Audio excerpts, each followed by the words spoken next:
बिस्मिल्लाहिर्रहमानिर्रहीम।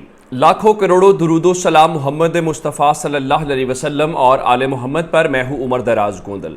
मरियम नवाज अब से थोड़ी देर पहले उलमाओ मशाइख से गुफ्तगू कर रही थी और इस दौरान उन्होंने साबिक जज साहिबान की आड़ ली और उसको ताक कर निशाना लिया मौजूदा चीफ जस्टिस उमर अता बंदियाल को, जिसमें उन्होंने कहा कि जो साकिब निसार हैं वो तो किसी को चेहरा दिखाने के काबिल नहीं है। फिर काजी आसिफ सईद खोसा जो हैं वो कानून के शिकंजे में ज़रूर आएंगे। और ऐसे में फिर एक और बात की कि ये जो मौजूदा चीफ जस्टिस उमर अता बंदियाल साहब हैं, क्या आपने तारीख से नहीं सीखा कि आप भी साकिब निसार के रास्ते के ऊपर चल रहे हैं? भला क्या नहीं आपने तारीख से सीखा? आप तारीख से क्यों नहीं सीख के इस वक्त जो हैं वो जस्टिस क़य्यूम मलिक बन जाते? आप क्यों नहीं रफीक तारड़ बन जाते?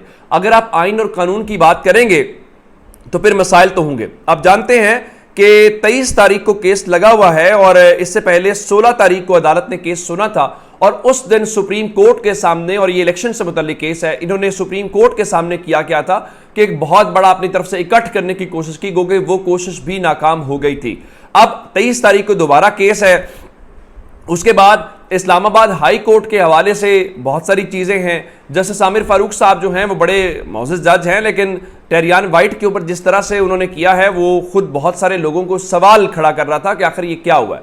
उसके बाद आज हुकूमत ने अमली तौर पे किया ये कि ये साबित किया कि वो चीफ जस्टिस के बगैर अदालत को और चीज़ों को चला सकते हैं और काजी फायज ईसा साहब का ज़ाहिर कंसेंट उसमें शामिल होगा, क्योंकि आम तौर पे अदालत का फैसला मौजूद है कि किसी भी कमीशन के लिए या सुप्रीम कोर्ट के किसी भी जज की आपको खिदमात चाहिए तो इसका मतलब ये होता है कि आपको चीफ जस्टिस के साथ कंसल्ट करना पड़ता है या दूसरे लफ्जों के अंदर उसकी मुशावरत करनी होती है।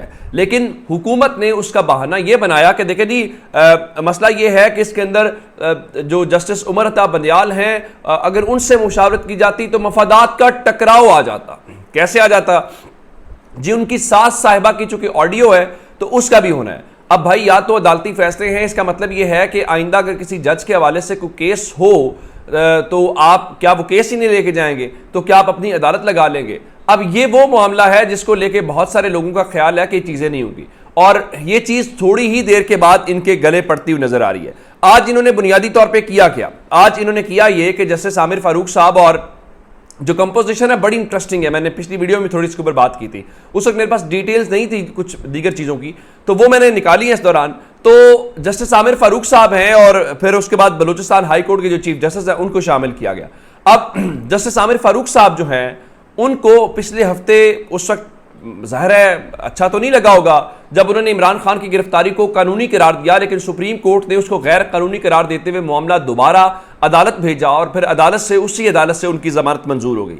आज अब आपको पहली बात ये जाननी है कि जस्टिस काजी फायज ईसा साहब वाला मामला जो है उसमें परेशानी इस वक्त हुकूमत की क्या है। हुकूमत ने चाल तो चल ली है, लेकिन चूंकि सुप्रीम कोर्ट का ऑलरेडी एक फैसला मौजूद है तो खबर इस वक्त ये है या चमगोइयां ये हैं कि सुप्रीम कोर्ट के जो जज साहब हैं वो एक बार फिर, जिस तरह पहले 8 रुकनी बेंच बना के उन्होंने चीफ जस्टिस के इख्तियारात कम करने वाले कानून को सस्पेंड कर दिया के लिहाज से, उसी तरह से एक बार फिर बेंच बना के जस्टिस काजी फायज ईसा और इनकी जो ख्वाहिशात हैं और ये जो हुकूमत चीफ जस्टिस का चार्ज अमली तौर पे, ज़ाहिरन तो ज़ाहिर बात है बंदियाल साहब बैठे में, लेकिन हुकूमत अमली तौर पे चीफ जस्टिस का चार्ज जो काजी फायज ईसा साहब को सितंबर से पहले देना चाहती है, जस्टिस उमर अता बंदियाल उसमें रुकावट और वो पहिया उल्टा घुमाते हुए नजर आ रहे हैं। आज चीफ जस्टिस जरा अपनी ताकत जब दिखाने के ऊपर आ जाए, ये सीट बहुत पावरफुल है, आइन कानून ने इसको बहुत ताकत दी है। अब मैंने आपको एक खबर दी थी कि 5 जज साहिबान ने आज जो इस्लामाबाद हाई कोर्ट के हैं उन्होंने चीफ जस्टिस सुप्रीम कोर्ट से, chief justice Islamabad high court से नहीं, चूंकि वो जजेस इस्लामाबाद हाई कोर्ट के हैं, उन्होंने मुलाकात चीफ जस्टिस से की है। अब वो चीफ जस्टिस से मुलाकात जो है वो कोई ऐसा ही नहीं है कि चाय के कप के ऊपर या देखने के लिए जिसमें चीफ जस्टिस को कहते हैं कि गुड टू सी यू, ऐसा नहीं था। ये मुलाकात जज साहिबान के दरमियान तकरीबन 3 घंटे से ज्यादा जारी रही है और इसमें इंटरेस्टिंग बात यह है कि उसमें जस्टिस आमिर फारूक साहब जो चीफ जस्टिस है वो खुद मौजूद नहीं थे, मैंने आपको ही बताया था। इस मुलाकात में जेर समात मुकदमात और इन केसेस के ऊपर जो अदालती फैसले आ रहे हैं उसके ऊपर जो अमल दरामद का मामला है उस हवाले से ये सब लोग चीफ जस्टिस से मिले हैं। और अब मैं आपको जरा इस्लामाबाद हाई कोर्ट की कंपोजिशन बता देता हूं कि उसमें इस्लामाबाद हाई कोर्ट के अंदर 8 जजेस हैं और 8 जजेस में से एक चीफ जस्टिस हैं, जस्टिस आमिर फारूक, और बाकी 7 जजेस हैं। इसका मतलब है कि अगर 8 के नंबर हुआ हाफ 4 और 5 10, तो हाफ से ज्यादा, यानी आज ये कहना चाहिए कि इस्लामाबाद हाई कोर्ट के जो मेजॉरिटी जजेस हैं वो मिले हैं जाके चीफ जस्टिस से।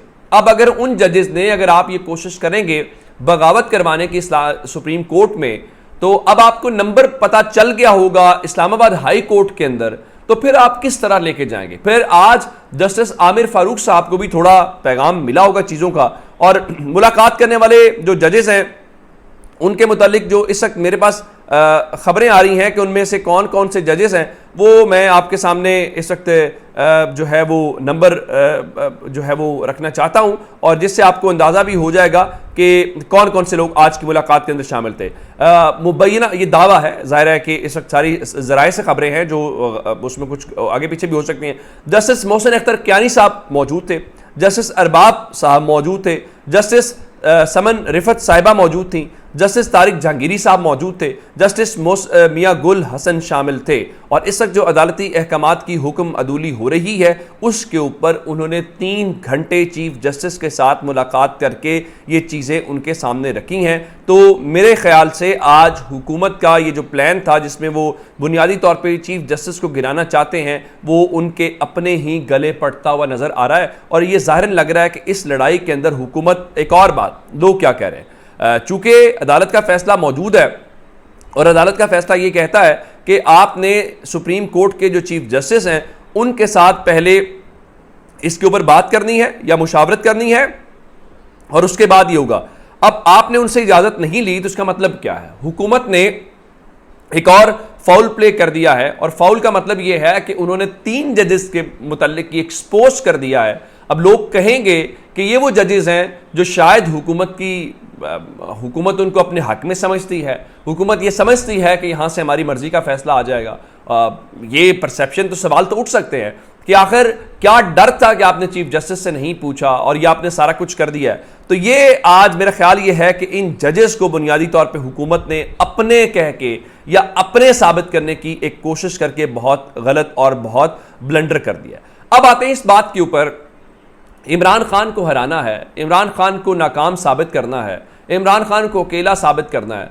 पूरा मीडिया चैनल, आपको तमाम न्यूज़ चैनल्स के ऊपर इस वक्त एक ही लाइन चल रही है। और ऐसे नालायक मीडिया चैनल्स हैं कि अगर आपको कोई लाइन आ ही कहीं से गई है, अगर आपको हुक्म दे ही दे गया है कि आपने ये खबर चलानी है या ये लाइन नहीं है, तो उसमें थोड़ी चेंज कर लो। कम से कम महसूस तो ना हो कि सब एक ही जो है, वो कहते हैं ना नकल के लिए भी अकल चाहिए। तो इनमें अकल नाम की तो कोई चीज़ मीडिया वालों में नज़र मुझे नहीं कम से कम आ रही। वो जो न्यूज़ रूम के अंदर बैठे हुए लोग हैं, खैर उनका कसूर भी नहीं है, जहां से चीज़ें आती हैं उन बेचारों की हिम्मत और जुर्रत भी नहीं होती सवाल करने की। अब आपको पूरे मीडिया के ऊपर एक खबर चल रही होगी कि इमरान खान की अमेरिका से मदद मांगने की जो ऑडियो है वो सामने आ गई है। और ये बुनियादी तौर पे एक कांग्रेस वुमेन है, मैगजीन मोरे वाटर्स, उनके साथ इमरान खान की मुलाकात हुई है। ये जूम मीटिंग थी और जूम मीटिंग की ऑडियो जो है वो लीक हुई है। अब आपको उसमें कहा यही जा रहा है कि जनाब वो मदद मांग रहे हैं। इमरान खान उनसे क्या कह रहे हैं? इमरान खान ये कह रहे हैं कि इस वक्त जो क्रैकडाउन हो रहा है, जो इंसानी हुकूक की पामाली हो रही है, फिर अपनी जान के मुतालिक, अपनी ज़ात के मुतालिक बताया, और वो उनका माजी में अनप्रेसिडेंटेड है, कभी ऐसा नहीं हुआ। फिर बहुत सारी और बातें भी उन्होंने की। उस चीज़ को लेकर उन्होंने कहा कि अगर आप वहाँ से स्टेटमेंट जारी करें, जाहिर है अमेरिका का एक इन्फ्लुएंस है, तो हमारे लिए उसमें मदद हो जाएगी, हमारे लिए आसानी हो जाएगी, यहाँ पे चीज़ें थोड़ी महसूस की जाती हैं आपके बयान से। और उनका पाकिस्तान तारीख के नाजुक तरीन दौर से गुजर रहा है, मुझे गोलियां मारी गई हैं और तारीख का बदतरीन रियासती जबर हम पे हो रहा है, अमेरिका से आप हमारे लिए आवाज़ उठाएं। अब मुझे ये बताइए इसमें क्या ऐसी गलत बात है किसी को ये कहना कि इंसानी हुकूक की, लेकिन आप अंदाज़ा कीजिए कि आपने इमरान खान की ऑडियो लीक के चक्कर में कितना बड़ा ब्लंडर कर दिया। आपने जो उनकी आपस में टॉक थी, आपने उसको लीक करके क्या मैसेज दिया है। और ये अमरीकी रुकने कांग्रेस का मतलब ये है, अगर उन्होंने इसी इशू को टेकअप कर लिया तो आप क्या जवाब देंगे? यानी इतना बड़ा ब्लंडर, वो अमेरिका वालों की भी आप ऑडियोज अगर इस तरह लीक करेंगे, चले पाकिस्तानियों की तो समझ आती है, तो आप इंटरनेशनल सतह के ऊपर क्या पैगाम देंगे? कोई आपसे कौन बात करेगा कि कौन सी लाइन सिक्योर है, कौन करेगा?